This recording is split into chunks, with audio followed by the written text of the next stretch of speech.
اینک توجه فرمایید به داستانی از سلسله داستان‌های عبرت انگیز.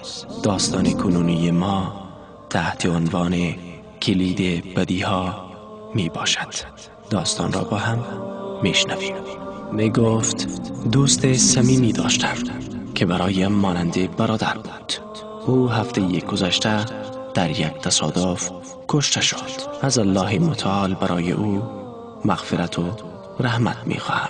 اما مشکل اصلی این بود که دوست من از اینترنت استفاده می کرد و علاقه عجیب به سایت های غیر اخلاقی و جمع‌آوری تصاویر جنسی داشت، تا جایی که خودش یک سایت مستهجن و مبتذل حاوی تصاویر غیر اخلاقی را طراحی کرده بود. حتی تعداد زیادی از کاربران در سایت وی ثبت نام کرده بودند و سایت به طور اتوماتیک هر مدت یک بار تصاویر جنسی را به ایمیل های آنها ارسال می کرد.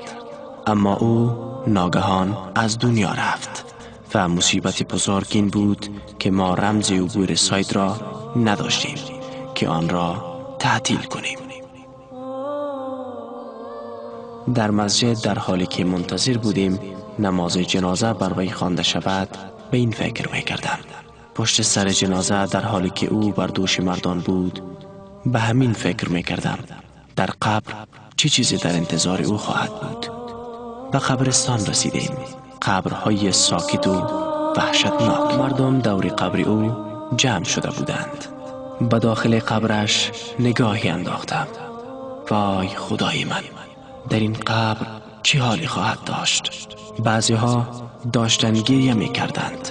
با خودم گفتم آیا گریه اینها سودی برای او خواهد داشت؟ دفنش کردیم و سپس رهایش کردیم و برگشتیم. مادرش در خواب دیده بود که کودکانی بر قبر او ادرار می کنند. درباره تعبیر این خواب می پرسید، اما بیچاره نمی دانست چه خبر است. وقتی رویای او را شنیدم با خود گفتم این خواب نیاز به تعبیر ندارد، معناش واضح است.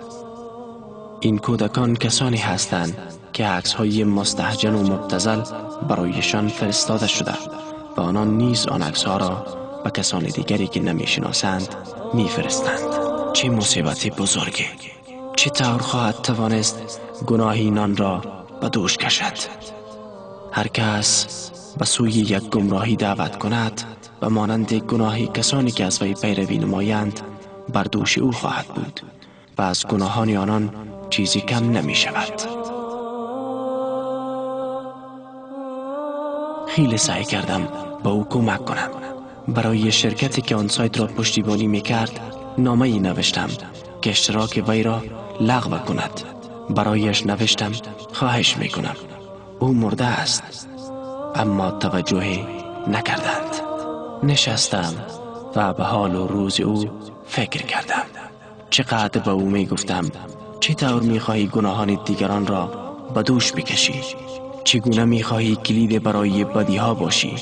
چطور خواهی توانست گناهان آنان را در روز قیامت بر دوش خود حمل کنی؟ اما او به سخن من اهمیتی نمی داد. فکر می کرد جوان است و می خواهد خوش بگذراند و این کارهایش فقط برای تفریح است. پناه بر الله، چه جوانان و دخترانی که با دیدن تصاویر مستهجن و مبتذل او رو به فحشا آوردند. او مرد، اما روز قیامت درباره هر نگاهی که با آن تصاویر کرده است و از هر نگاهی که دیگران به تصاویر او کرده اند و هر فحشایی که به سبب آن رخ داده و همه تصاویری که دیگران توسط او منتشر کرده اند مورد پرسش قرار خواهد گرفت. نمیدانم تا کی باید گناهان دیگران را تحمل کند، اما امیدوارم الله از او درگذرد. بله دوستان عزیز، این شخص مرد اما از خود گناهی را به جا گذاشت که معلوم نیست تا چه وقت ادامه خواهد داشت و چقدر انسانهای دیگر با دیدن اینها گناهکار و گمراه خواهند شد و به سبب این عمل رو به فحشا و زنا بیاورند. از الله متعال می خواهیم که برایمان توفیق توبه بدهد تا از آنچه که کرده ایم توبه بکنیم و دست بردار شویم، مبادا مانند این شخص شویم که بعد از مردنش هم گناهان به نامه اعمال او افزوده می شود. خداوند بیامرزد مرا، شما را و همه مسلمانان را. پایان داستان.